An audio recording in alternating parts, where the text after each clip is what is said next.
tauhid. Jadi kalau sampean sudah kalah suara, jangan kalah logika. Kalau sudah kalah suara, kalah logika, jangan kalah tinggal mendengar saja kok tidak paham bambune gitu. Jadi ini sering saya utarakan.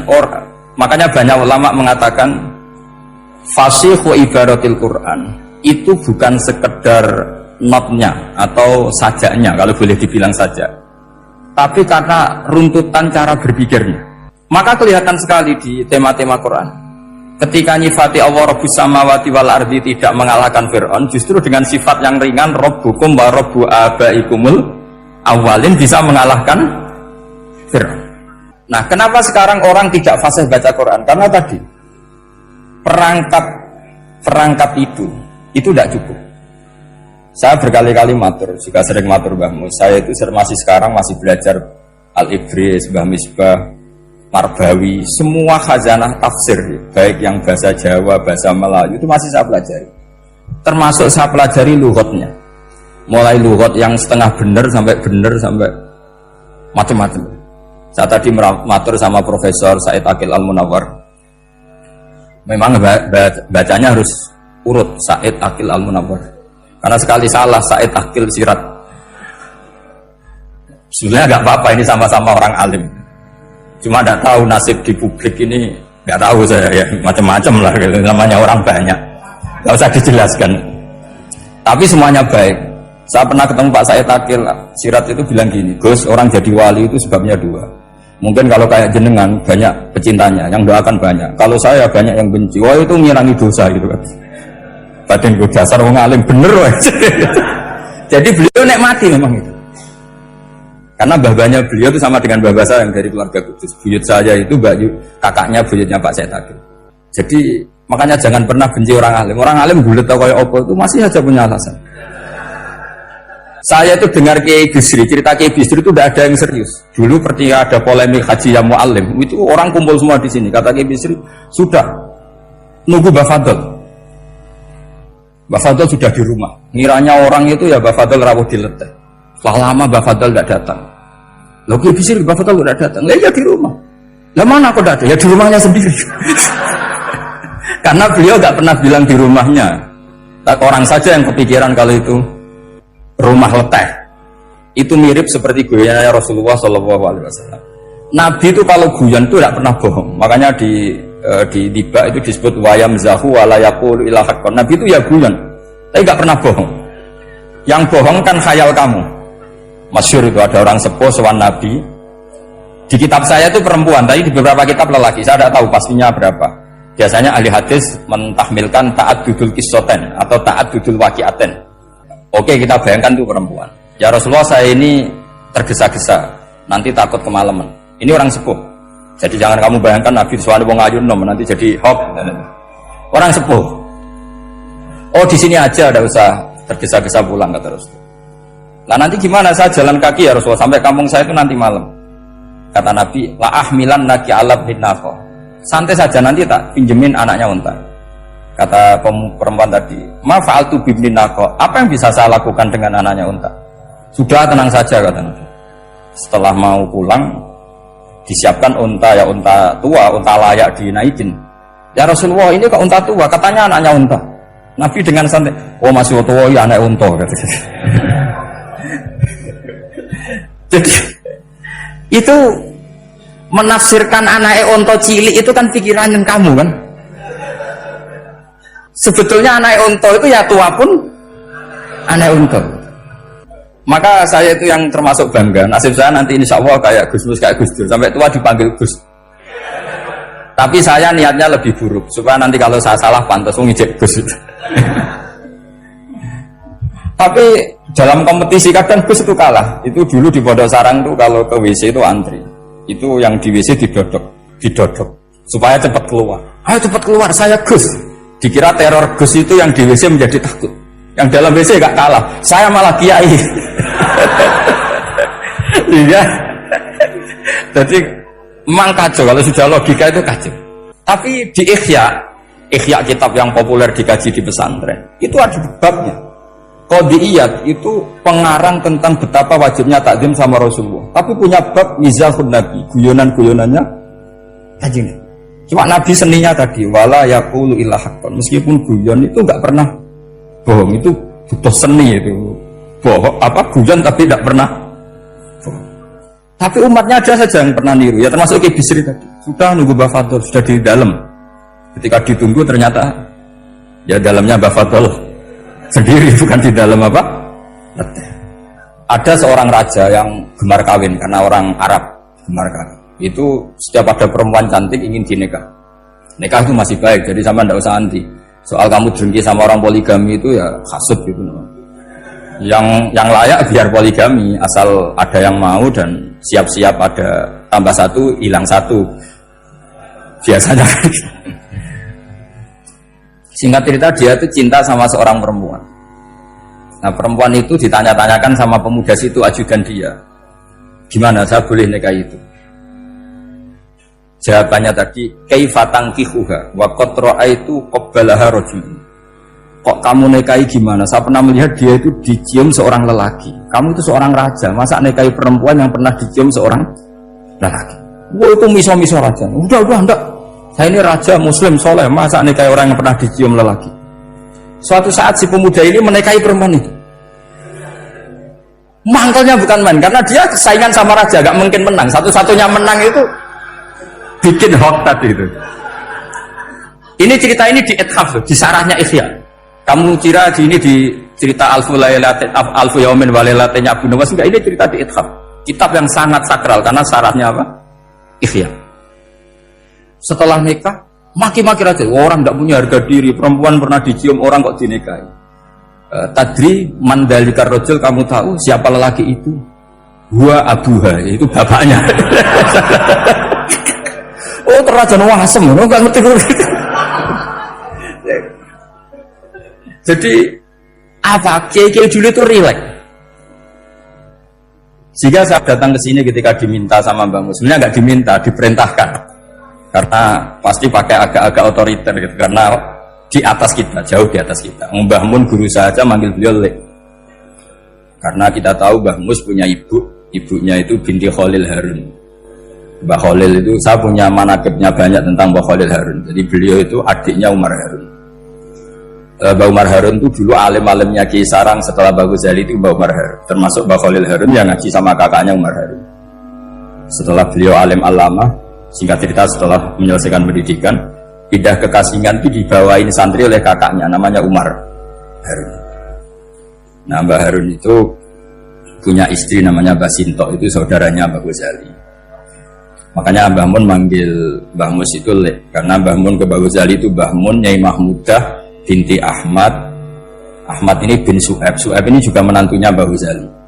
Terus Mbah Ghazali, berarti Mbah Mun dari Mbah Ghazali generasi kelima. Kalau Mbah Mus kira-kira ya Mbah Mus, Nyai Bisri, Mbah Khalil. Nah Nyai Sinto ini sudah saudaranya apa? Mbah Ghazali. Berarti Mbah Mun dengan Gus Mus itu kalah satu tokoh di urutan nasab. Makanya manggil apa? Lek. Tapi Mbah Mus orang baik, tidak pernah manfaatkan itu. Yang sering manfaatkan Mbah Nawawi itu. Karena pernah sepuh itu, wah sembrono kalau sama saya itu. Saya di mana-mana itu digosipkan oleh beliau. Ya saya ikhlas saja. Itu satu-satunya harga diri Mbah Nawawi ya saya ikhlas. Saya ikhlasnya. Jadi karena memang saya manggil beliau juga memang pernah nyambah. Buyut saya kandung itu namanya Maimunah, itu bayinya Mbah Dowi. Jadi saya ini juga Bani Lasem. Buyut saya kandung namanya Maimunah, istrinya Mbah Umar bin Arabi. Melahirkan mbah saya sampai ibu saya sampai saya. Saya teruskan. Jadi cobalah Quran itu dibaca secara fasih. Kalau ingin baca fasih caranya gimana? Kamu harus belajar balaghah, belajar lisanul Arab, belajar mantek, belajar logika. Kalau logika itu tidak sampai, cari muhalnya. Ini fatwanya Said Robin Al-Buti, juga fatwanya semua ulama usul fikih. Saya ulang lagi ya, kalau logika kamu nggak paham, cari sisi muhalnya. Saya ulang lagi, cari sisi muhalnya. Misalnya kamu angan-angan tentang Allah nggak dok, sedurungnya Allah itu sopo. Misalnya kamu angan-angan gitu. Sama agama tentu itu dilarang, tapi orang filsafat tetap saja nyari itu. Lalu hentikan pencarian itu, yaitu tadi katakan saja hadhil maujudat yastakhilu ayyakhluqal adam. Sesuatu yang maujud tentu enggak mungkin disebabkan oleh sesuatu yang tidak ada. Fa innal adama la yu'athiru aslan wa la yakhluqu aslan. Namanya sesuatu yang enggak ada pasti tidak berstatus pencipta. Namanya saja enggak ada. Akhirnya la budda min ayyasbiqa hadzal alam maujudun. Maka alam ini harus didahului sesuatu yang maujud. Lah maujud ini yang oleh Islam disebut Allah Subhanahu wa ta'ala. Sudah selesai di sini. Tinggal delok TV, tinggal ngopi, turu. Sampai setannya setruk karena nunggu mau bikin was-was itu lagi. Loh, saya itu termasuk kiai paling sering lihat sinetron. Kadang ya lihat Mak Lampir itu sering dikasih. Sampai istri saya itu protes, Gus, dengan kata orang banyak orang alim kok senengan itu Mak Lampir. Karena setan mau menggoda saya tentang berpikir Allah. Jadi dia ngenteni. Itu malah mikir Mak Lampir gitu. Setelah lihat Mak Lampir biasanya saya itu lapar, terus makan. Habis makan tidur. Setannya masih nunggu mau was-was. Ternyata saya habis bangun ngopi lagi. Kadang lihat berita orang ditangkap KPK, macam-macam.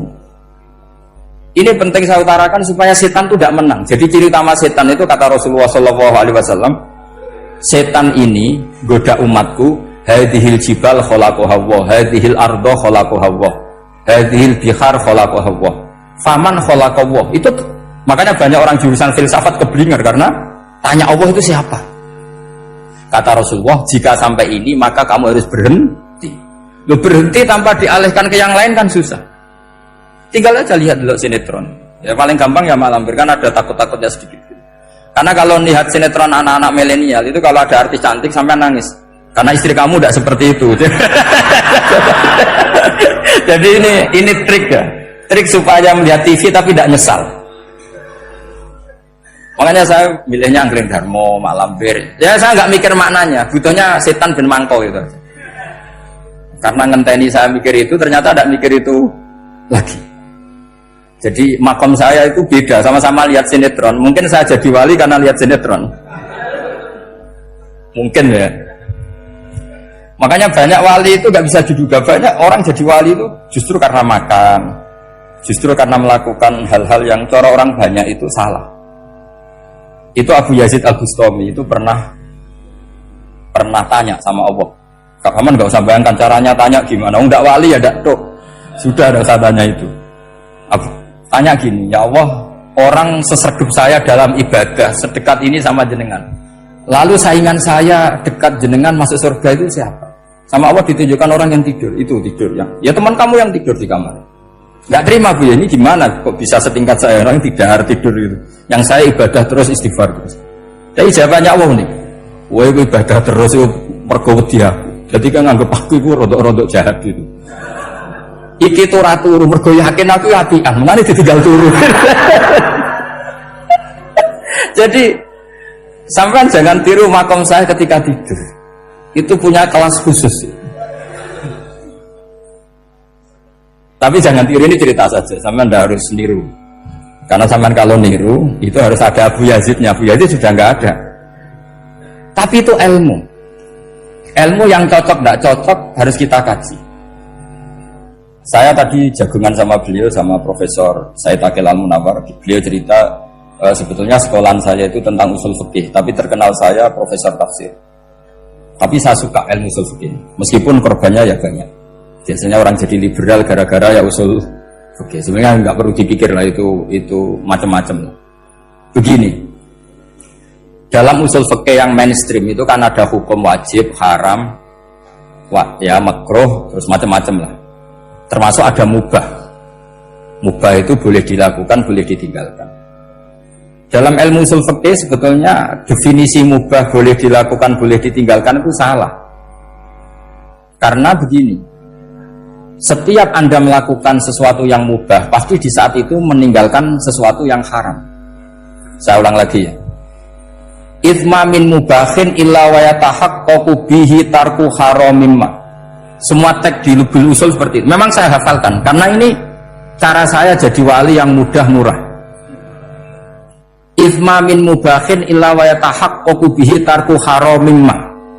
Fayatahaqqaqu bisukun tarkul qatli wa bisukut tarkul qadzaf. Terus beliau membuat sekian contoh. Hukum mubah itu kata ulama yang lain kan boleh dilakukan, boleh ditinggal. Itu tidak benar. Mubah itu ya wajib.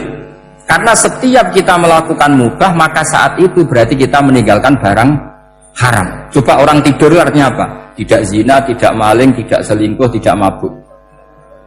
Sampean di pondok nikmati jagongan, rokokan, ngopi. Artinya nikmati rokok, nikmati kopi, tidak menikmati tontonan di bar.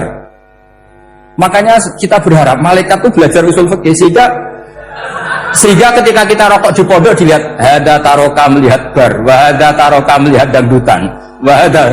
Jangan sampai malaikat bilang dasar kere rakra delok.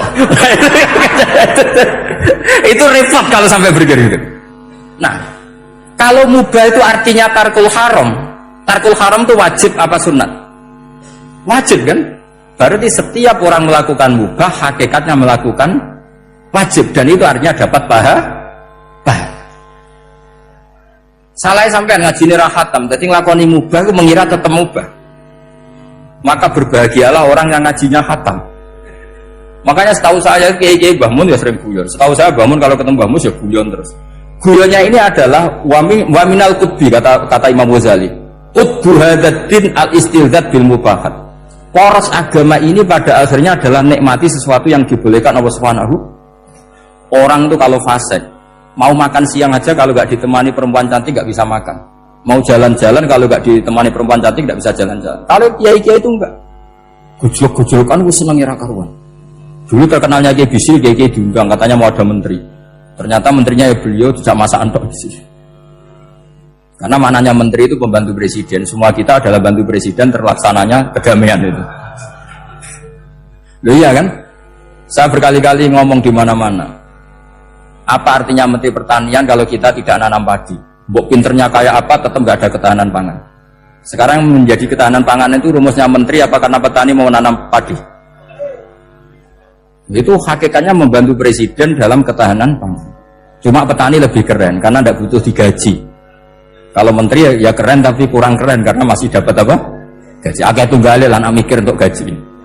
Nah petani ndak mikir nggak dapat gaji. Oh, itu keren. Selalu rakyat lebih keren dibanding pejabatnya. Memang gitu aturannya begitu. Aturannya begitu. Kamu saja yang kurang syukur. Jadi rakyat tuh berumung enak jadi menteri. Ya sudah itu hak kamu. Tapi saya tidak berpikir seperti itu. Maka saya ulang lagi ya. Kenapa saya ngomong seperti ini? Supaya tadi saya sudah bilang, saya sudah nggak menang dalam suara, harus menang dalam logika. Karena ini audisi, ini audisi. Di kabar Mbah Mus nanti yang menang siapa tidak tahu. Tadi Pak Muat, sekarang saya, kemarin Gus Zofur nggak tahu saya. Nanti masuk nominasi apa nggak tahu. Begini. Kalau artinya fi'lul mubah itu tarkul haram, saya ulang lagi. Kalau fi'lul mubah itu artinya tarkul, maka mubah ini spesial sespesialnya. Sehingga Allah kadang ngendikan sederhana sekali. Wa min ayatihi manamukum bil-laili wan nahar. Termasuk ayatnya Allah adalah kamu ditakdir tidur malam hari maupun siang hari. Kalau kamu nggak malam hari, subuh hari, pagi hari, siang hari. Kenapa dihitung wa min ayatihi? Sekarang kalau ada pakar medis, pakar kesehatan bilang, ini kalau kurang istirahat mati, kalau kurang istirahat jantungan. Berarti tidur adalah menghilangkan penyakit jantung. Obat paling mandi dengan orang rutin tidurnya itu masih mandi orang rutin tidur. Kamu beli obat harganya 1 miliar, tapi gak pernah tidur 3 hari, tetap taqabbalallahu minna minkum taqabbal ya karim. Maka yang penting itu obatnya apa tidurnya? Tidurnya yang dibantu obat. Tapi kalau obat tak gak dibantu tidur, masih sakit. Berarti penting mana tidur sama obat? Karena penting tidur wa min ayatihi. Orang kayak sampean sering delok YouTube, delok gambar semacam-macam. Barokah mana dengan tidur? Wong nak melek mripate delok macam-macam. Barokah tidur. Jadi tidur adalah perlawanan terhadap keinginan melakukan haraman. Ya, saya ulang lagi, tidur itu adalah perlawanan terhadap keinginan melakukan keharaman. Jadi kalau mau tidur nyati gini, ya Allah siap tidak berangan-angan tentang maksiat terus tidur. Oh itu wa min ayatihi. Jangan kok gak ada duit terus ngombe sing akeh ben iso ngantuk. Wah ini tidur yang untuk melawan kemiskinan. Supaya lupa utangnya tidur, lupa kasusnya. Itu tidak akan jadi wali yang seperti itu. Kalau jadi wali tak gugat gitu. Nah, sehingga karena mubah itu tarkul haram, Allah itu sering menghitung ibadah yang super itu halal mubah. Misalnya Allah ngendikan kulu washrobu, kamu harus makan. Sekarang gini, jaga kesehatan itu wajib enggak? Wajib. Kalau saya tidak sehat tidak bisa ngaji di sini. Apalagi Mbah Mus kalau nggak sehat ditunggu orang se-Indonesia fatwanya. Dan di antara cara sehat kamu harus makan. Kalau nggak makan sakit. Lalu makan dengan posisi menyehatkan orang yang bisa fatwa, bisa mulang, bisa macam-macam. Posisi ini super apa tidak super? Super. Maka Allah kadang sederhana ngendikan ibadah itu kulu wasrobu jom kowe yo mangan yo. Tapi ayat ini menjadi tidak hebat kalau dibaca orang tidak pernah ngaji usul fikih. Pangeran piye toh? Di rumah ngongkon mangan kowe dikongkokno kulu. Wis ora usah ngono ya wis mangan. Rusak Quran kena makna niku rusak. Kamu tahu superiornya ayat kulu wasrobu kalau belajar fa inna fi'lal mubah berarti tarkul haram karena saat melakukan mubah artinya tarkul haram. Dan tarkul haram itu penting. Sekarang gini, merusak diri sendiri haram apa enggak? Haram. Untuk supaya tidak rusak kamu harus makan. Berarti makan wajib apa sunat?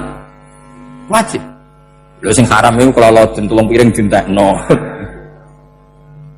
Nah, dengan cara pemaknaan seperti ini Quran akan superior. Bahkan di ayat-ayat yang kelihatannya sederhana, kulu washrabu wala tusrifu. Ketika Nabi Musa dimenangkan mengalahkan Fir'aun, itu Allah firman pertama gitu, kamu harus makan mimma razaqnakum. Cuma syaratnya wala tadghaw fihi fayakhilla alaikum ghadab. Kalau kamu berlebihan nanti dapat ghadab saya. Nah, khawatir saya kalau ilmu ini sudah hilang, terus ayat-ayat yang biasa tentang kemanusiaan dikira biasa. Padahal ayat ini super, misalnya nikah.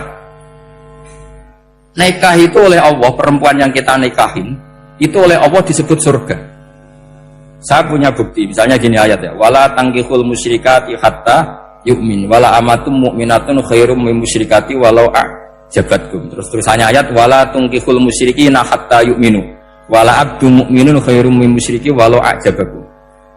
Terusannya ayat ulaika yad'una ilan nar. Para musyrikah yang ingin kamu nikahi karena mereka non muslim atau kafirah atau musyrikah itu hanya mengajak kamu masuk neraka. Maksudnya ngajak itu kan bisa saja kamu tertarik perempuan tadi sampai kompromi merubah akidah kamu. Terusannya ayat wallahu yad'u ilal jannah. Harusnya dengan perbandingan kamu jangan menikahi musyrikah. Logika perbandingannya kan wallahu yad'u ila nikahil mu'minah. Saya ulang lagi, harusnya muqabalahnya kan wallahu yad'u ila nikahil mu'minah. Allah mengajak kamu supaya menikahi mu'minah. Tapi kata mukminah sama Allah diganti wallahu yad'u ilal jannah. Allah mengajak kamu masuk surga. Ila nikahil mu'minah. Artinya gini, setiap kamu hubungan intim sama istri kamu itu adalah menjadi kamu tidak zina. Jadi kalau kamu tidak zina, barokahnya istri kamu ini penopang kamu masuk surga. Makanya Rasulullah pernah ditanya, ibadah itu apa saja? Nabi secara ringan diantara jawabannya, wa fi buti ahadikum shadaqah. Sudah kamu ngumpuli istri kamu itu ya ibadah. Terus kata sahabat-sahabat, ya Rasulullah ayati ahaduna syahwatahu wa walahu ajrun. Yang benar saja Rasulullah, masa urusan gitu dapat pahala. Nabi jawabannya ya enteng, alai salawaduha fi haramin aka'ana alai wisrun. Kalau dia salah yang dikeloni kan ya dosa. Berarti kalau ngeloni yang benar juga pahala. Berarti istri kamu itu jannah surga. Cuma jannah yang agak aneh karena rewel itu agak aneh. Jadi itu jannah yang agak aneh. Maka supaya jannah ini tidak aneh, kata Rasulullah itu cara bersuami istri itu kata Rasulullah halla jariyatan tula ibuka wa tula ibuka. Sebagian riwayat halla jariyatan tudhahikuha wa tudhahikuka. Kamu cari perempuan yang gampang guyon, gampang rileks. Mula abah itu rileks, mudhahaka ya rileks. Saya berkali-kali cerita, saya ini termasuk orang yang nggak pernah diskusi penting sama istri saya. Karena takut tegang, biasanya kalau tegang itu yang suaminya kalah. Jadi saya itu gak pernah diskusi penting. Saya kemarin mau ke Pasuruan ya, mau ke Peloso itu ditanya, mau kemana? Ya gak tahu. Terus pulangnya kapan? Ya gak tahu. Wong kok roh-rohan. Ya saya senang saja. Enggak roh itu artinya kan bodoh. Orang bodoh itu gak mukallaf, artinya gak dosa kata saya. Jadi saya ngambil hikmahnya saja. Karena takut. Ditakoi kok jawabannya ra jelas. Orang jelas itu misteri. Memang dunia itu penuh misteri. Pokoknya tak itu. Pokoknya yang kira-kira itu jadi tidak penting. Rasulullah tuh kalau debat sama istrinya ya milah gitu, milah mula abah mutohaka. Kita punya sekian cerita betapa Rasulullah tuh rileks ngadepin cemburu-cemburunan. Sayyidah Khadijah tentu orang yang super bagi Rasulullah. Sampai ketika adiknya Sayyidah Khadijah, kalau nggak salah namanya itu Halah itu, kalau datang itu Rasulullah itu menjamu karena mengingatkan suara Khadijah. Kalau muji Khadijah itu sudah langit Rasulullah. Sehingga Aisyah itu cemburu. Bagaimana anda selalu muji Khadijah? Waqad abdalakallahu khairan minha. Allah mengganti yang lebih cantik ketimbang Khadijah dan lebih muda. Maksudnya Aisyah. Kenapa masih muji yang sudah meninggal? Tua lagi kan. Gantian Sayyidah Fatimah yang tersinggung karena ibunya ditua-tuakan kan. Itu ketika Fatimah cemburu, mangkelnya sama Sayyidah Aisyah. Mangkel manusiawi loh. Gak usah kamu jadi Syiah terus benci Aisyah itu. Karena kalau kamu jadi benci Aisyah berarti kamu nganggap Aisyah itu salah. Dan itu efeknya di Rasulullah, berarti Rasulullah milih istri yang salah. Makanya kita ini madzhabnya ahli sunnah. Abu Bakar tidak mal'un. Kenapa tidak mal'un? Kalau kamu bilang Abu Bakar mal'un berarti Rasulullah salah pilih teman. Umar tidak mal'un karena Rasulullah pasti milih teman yang benar. Begitu juga milih istri yang benar. Dalilnya tidak usah jauh-jauh. At-thayyibatu lit-thayyibi. At-yabut thayyib tentu Rasulullah. Berarti istrinya pasti thayyibah.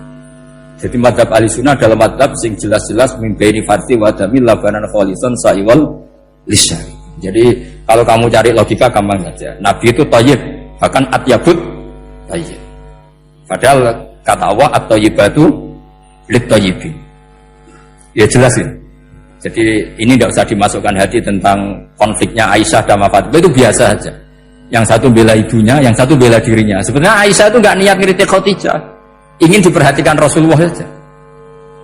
Terus ketika Sayyidah Fatimah matur ya Rasulullah saya supaya ngalahkan Aisyah itu gimana? Karena ibu saya sudah meninggal ya memang tadi dia muda dia. Dan tahu betul orang kalau Nabi itu sangat mencintai Aisyah. Kata Rasulullah bilang gini saja, tetap hebat ibu saya. Karena ibu saya dapat Rasulullah rondo untuk Joko. Kowe ayu kaya apa itu untuk Buddha. Jadi rileks saja Rasulullah. Akhirnya ya semenjak itu enggak ngeritik lagi. Bahaya ini kalau ngeritik. Khadijah itu kan sudah umur 40 tahun. Janda dapat Joko. Aisyah perawan untuk Judo. Keren mana? Keren Khadijah. Jadi tidak semua masalah itu Nabi itu menyelesaikan cara ekstrim. Nabi itu biasa mula apa? Santai rileks. Nah, kalau para mbak-mbak ini ingin jadi surga yang enggak aneh, syaratnya jangan rewel karena di surga itu enggak boleh ada orang rewel. Tapi kalau enggak rewel sementara suami kamu enggak bener, ini namanya goblok. Maka kata Mbah Mun kalau mijazahi santri-santrinya, "Cum bujum kudu rewel, enggak ngono fakir," kata Mbah Mun. Tapi santri yang di belakang gremeng, "Iya Mbah, nak fakir, nak jantungan mati." Makanya sering itu.